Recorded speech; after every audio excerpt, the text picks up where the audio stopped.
todos.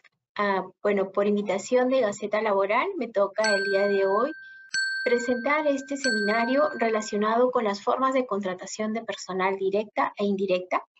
Mi nombre es Liane Pineda Abujatba, soy abogada especialista en Derecho Laboral. Mi trayectoria inició en la Universidad Católica, ahí es donde empecé mis estudios universitarios. Luego he seguido estudios de especialización en esta área del derecho. Adicionalmente, soy coautora de diversos libros de derecho laboral y bueno, en la actualidad me desempeño como abogada asociada en el estudio Bellido. Vamos a iniciar nuestra sesión del día de hoy para hablar de este tema que es tan importante sobre las formas de contratación de personal directa e indirecta. Ya este título conlleva en todo caso a varias figuras laborales que hoy en día se dan en la actualidad, ¿no? La contratación de personal directa e indirecta. Cuando hablamos de personal de contratación directa, estamos hablando básicamente de aquellos contratos de trabajo que la misma empresa realiza, como su propio nombre lo dice, con el personal, ¿no? Y de manera indirecta vamos a tratar toda esta parte de las figuras de la intermediación y la tercerización, que son figuras que en los últimos tiempos han sufrido algunas variaciones. Recordemos que hace poco se ha modificado la ley de tercerización. Digamos, estas variaciones han causado ciertas dudas, comentarios, digamos, incluso también procesos de impugnación ante INDECOP y Poder Judicial para que no se aplique a la empresa en ciertos casos. Por ejemplo, las empresas mineras han iniciado estos procesos de manera digamos, general, ¿no? Porque esto podría afectarlos en su operación, ¿no? Y bueno, es un poco lo que nos ha llamado a la presentación de este seminario el día de hoy. Entonces, siendo así, me gustaría que esta sesión no sea una sesión que sea solamente de parte donde yo solamente hable, sino me gustaría también la participación de cada uno de los asistentes. Si en algún momento ustedes tienen alguna pregunta, consulta, no duden en hacerlo porque es el momento, ¿no? Así que, bueno, empezamos con esta exposición de manera, digamos, precisa, ¿no? Aquí justo estábamos ya viendo la primera diapositiva. Y claro, estamos hablando de una contratación directa, ¿no? Y para eso, evidentemente, nos tenemos que referir primero a lo que significa un contrato de trabajo. ¿Qué es un contrato de trabajo? Como dice la diapositiva, nace de un acuerdo voluntario entre el trabajador, que obviamente tiene que ser sí o sí una persona natural, un empleador, que puede ser una persona natural o una persona jurídica, ¿no? Y mediante el cual se obliga a poner a disposición del segundo su propio trabajo a cambio de una remuneración. Y acá de repente nos podemos detener, ¿no? Porque evidentemente el contrato de trabajo nace una relación donde necesariamente es una prestación personal de trabajo. Es decir, en un contrato de trabajo, en este caso imaginemos que yo soy la trabajadora, soy yo, Liane Pineda, la que se obliga a realizar una prestación. No podría yo, digamos, delegar esta prestación a un tercero, ¿no? Digamos, de repente ahorita respondemos esta pregunta que es importante, no podría delegar yo esta prestación de repente a mi hermano, a mi tío, a mi padre, a mi madre, sino soy yo la que me obligo a prestar el trabajo de manera personal y directa. Y como dice aquí, que puede ser prestado a una persona natural o una persona jurídica, porque recordemos que, digamos, la persona natural, por ejemplo, y se me ocurre ahorita en la tarde revisar una relación laboral entre una trabajadora en el hogar y un empleador, que normalmente y sí o sí es una persona natural, ¿no? Porque ahí la relación laboral, o en todo caso esta persona, no tiene una ganancia de ese trabajo como por repente lo tiene una persona jurídica, ¿no? Y las personas jurídicas, evidentemente, pues las empresas, ¿no? Que puede ser, pues, un privado o el propio Estado, ¿no? En virtud del cual, entonces, se están poniendo a realizar esa puesta a disposición a cada una remuneración, ¿no? El contrato de trabajo de origen a un vínculo laboral, el cual genera y se regula bajo el conjunto de derechos y obligaciones para ambas partes, así como las condiciones dentro de las cuales se va a desarrollar dicha relación laboral. Vamos a ver esto. Buenas noches, dice. La primera pregunta, y qué bueno que iniciemos con preguntas, esto a mí me gusta. Buenas noches, ¿el accionista puede ser trabajador independiente y dar servicios a la empresa? Depende, Felipe. ¿Y por qué? Acá vamos a ver en esta relación, justo en este tema de la relación laboral, cómo es que se da la prestación y va a depender de cómo se dé el servicio, en todo caso, para ver si puede ser una relación laboral de prestación independiente, o sea, bajo una prestación de servicios de tipo civil y no bajo la relación de tipo personal. ¿Alguien ha levantado la mano? A ver, le concedo la palabra, no sé, para si puede abrir, si quiere comentar.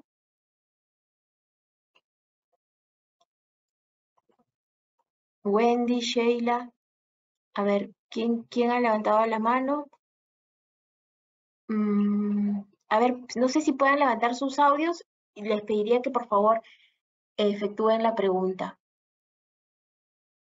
Tenemos a Alex Claudio, que ya te habilitamos, Alex. Elsa Cecilia, también ya habilitamos su audio.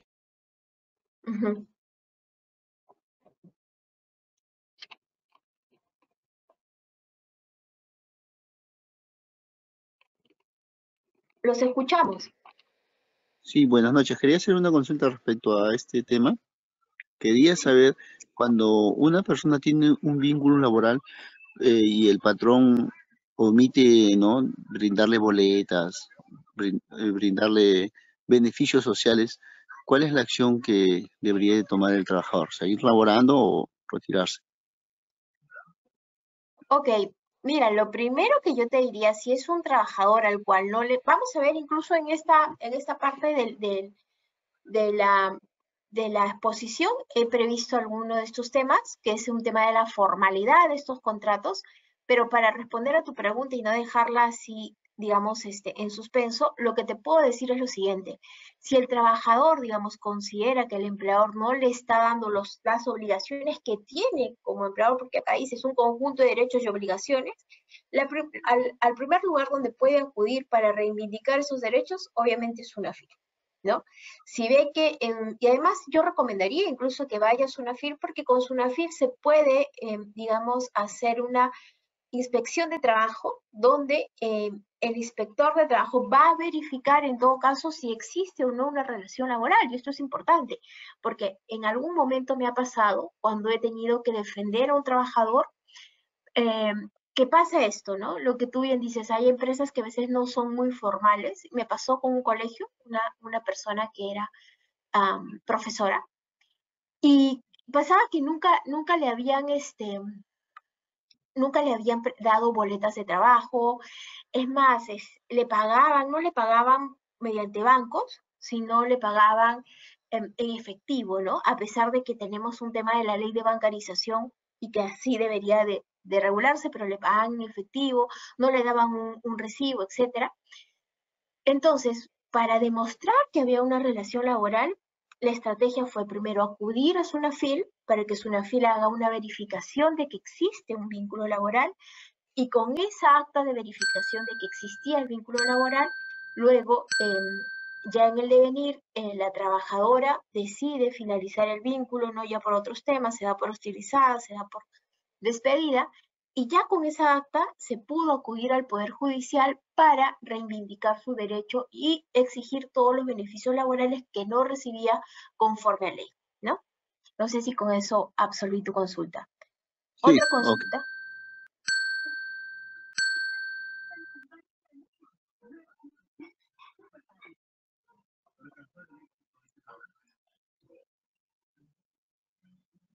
Ok.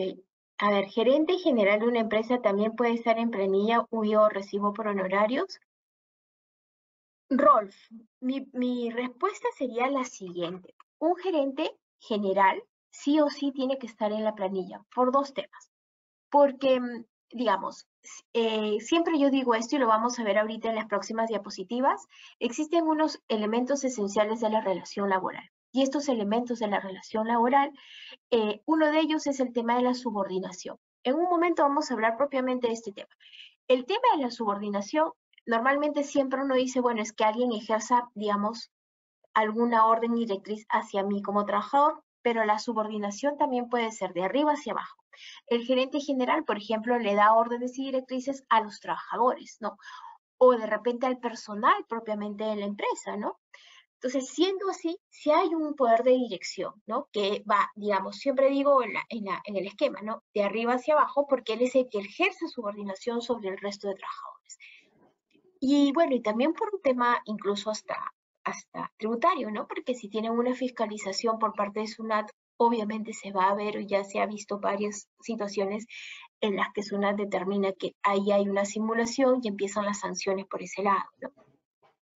Siempre la recomendación es que el gerente general se mantenga en la planilla, evidentemente. Y también hay otras consideraciones sobre el tema de la remuneración y demás, ¿no? Ahora, no recomendaría recibo por honorarios, evidentemente, porque eso sería muy contingente, ¿no? Fiscaliza, dice Ruli Munari. Sin embargo, Sunafil solamente fiscaliza empresas privadas. Ruli, no necesariamente. Bueno, de hecho, el Servir es el que ahora fija el tema de las empresas del sector civil, pero Sunafil también puede ir a fiscalizar algunos temas del sector público, ¿no? Pero bueno, digamos como en este caso el Estado, o sea, el mismo empleador normalmente no se fiscaliza a sí mismo, ¿no? Eso es lo que puede suceder. A ver, acá dice Ever Pepe Ibarra Méndez, dice, ¿existe el contrato de terceros con el contrato a terceros o locadores? ¿Cuáles son sus derechos? A terceros o locadores. A ver si me puedes precisar esa pregunta, Ever, sería importante. Mientras tanto, voy respondiendo a la consulta de Ibar Manuel Góngora, que dice, consulta, ¿qué pasa cuando ya no firmas contrato de trabajo después de haber firmado en 2 oportunidades por 6 meses? Uy, ahí opera rápidamente lo que es la desnaturalización del contrato de trabajo, ¿no? Porque, y ahí hay que ver, ¿no? Imagino que me estás hablando, Ibar, de un contrato sujeto a modalidad, donde vas a firmar el contrato, donde fijas una relación por 6 meses, luego firmas la adenda por la renovación de otros 6, y una vez que ahí vamos a ver el tema de cuándo se desnaturaliza un contrato sujeto a modalidad, es cuando el trabajador sigue laborando una vez finalizado el vínculo, una vez finalizado, digamos, la cláusula de temporalidad, ¿no? ¿Qué pasa? Automáticamente yo entendería, y dependiendo de la pregunta, creo que va por ahí, es un trabajador a tiempo indeterminado, ¿no? La otra pregunta de Afrodicio dice, el trabajador, ¿cuánto de plazo tiene para reclamar su liquidación si el empleador no le reconoció el pago? Ya pasaron 9 meses, por más que existió un contrato y haya estado registrado en la planilla. Bueno, los derechos laborales prescriben a los 4 años, ¿no? ¿Cuánto tiempo tiene el trabajador para reclamar? A los 4 años, hasta los 4 años de finalizado el vínculo laboral, ¿no? Acá, evidentemente, como es un tema, tendrá que acudir al Poder Judicial para reclamar estos derechos laborales que no le han pagado, ¿no? Y lo pueden ser hasta los 4 años, ¿no? ¿Los trabajadores casi indeterminado pueden recurrir a Sinofil? Sí, Patricia, definitivamente. Porque, bueno, dentro de... es que en el CAS, más que Sunafil, los contratos administrativos de servicios te van a exigir primero que vayas a la vía administrativa. Primero recurrir a la vía administrativa. Ya me ha pasado en algún momento cuando he tenido que también he estado actuando como en el patrocinio de una trabajadora que laboraba para una entidad del Estado y que tuvo varios contratos CAS. Una de las cosas que objetaban, digamos, como defensa, la entidad decía que primero había que acudir internamente a las vías administrativas, agotar la vía administrativa, porque finalmente es un proceso administrativo, y luego acudir a la vía judicial, porque nosotros acudimos de manera directa a la vía judicial. En primera instancia no declararon eso, simplemente se demostró la desnaturalización de los contratos de CAS, porque también estaba bajo una no prestación de servicios, y acudimos directamente al Poder Judicial, ¿no? Primera y segunda instancia ya hemos ganado, y bueno, y en casación ellos han solicitado la casación, ¿no? Como es parte de esto. Pero sí, definitivamente yo iría, dependiendo del caso en concreto, habría que revisar, yo más iría de repente por la vía administrativa y luego al Poder Judicial. Hipólito hace una pregunta, dice, hola señorita, en caso la empresa que no te da tus vacaciones, ¿qué se puede hacer? Información. Bueno, Hipólito, si una empresa no le otorga el descanso vacacional, evidentemente lo primero que podría hacer es acudir, hacer una solicitud o una solicitud de fiscalización a la SUNAFIL. Ustedes saben que a través de la página web de SUNAFIL se pueden pedir ciertas fiscalizaciones y sobre todo el trabajador tiene para denunciar qué derechos se ven afectados. En este caso, el tema del descanso vacacional. Lo que haría SUNAFIL es acercarse a la empresa. A veces al trabajador le piden si quiere estar en anonimato o no. Yo normalmente, dependiendo si es una relación laboral que se quiere mantener, a veces sugiero el anonimato para que sea una fiscalización inopinada, se pueda entender sobre el tema de vacaciones. Y si es algo concreto, a veces también incluso SUNAFIL te pide levantar el anonimato para que se haga la fiscalización propiamente por su caso, ¿no? Y bueno, vi que levantaron la mano, así que por favor, si les habilitan el micro.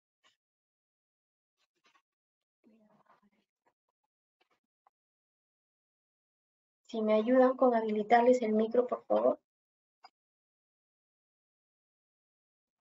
¿Qué más tiene?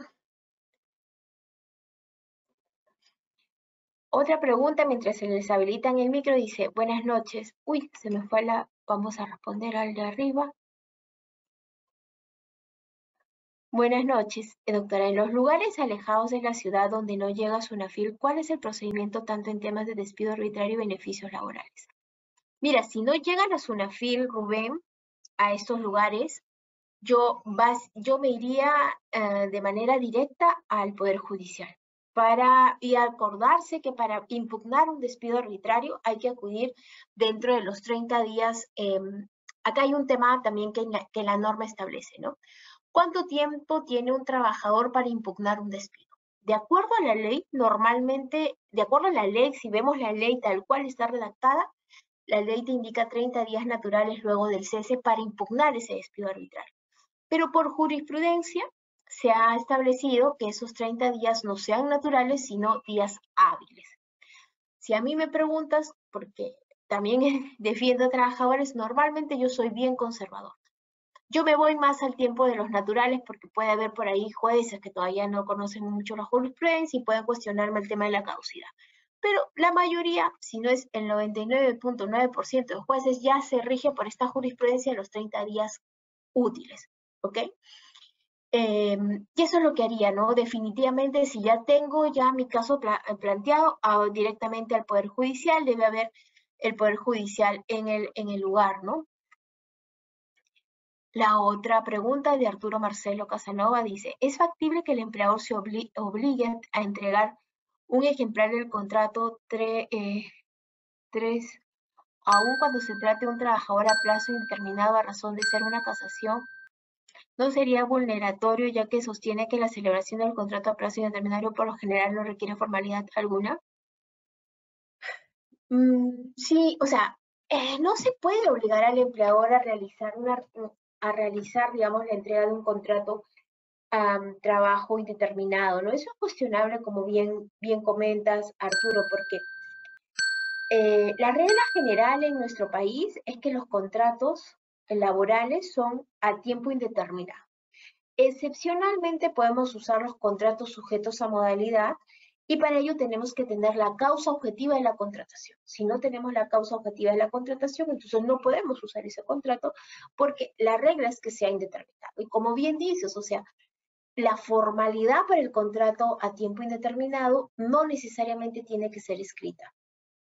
Puede ser simplemente que dos partes, como en la parte esta, como esta misma diapositiva lo indica, como es un acuerdo de voluntades, puede ser que ese acuerdo voluntario sea incluso hasta verbal y no necesariamente sea obligatorio tener la firma de un contrato, ¿no? Entonces, no podrían obligar la mayoría de los casos que yo he visto en Sunafil para contratos indeterminados, lo exigen quizá cuando existen algunas situaciones o causas o cláusulas particulares, ¿no? Algún beneficio o algún tema adicional.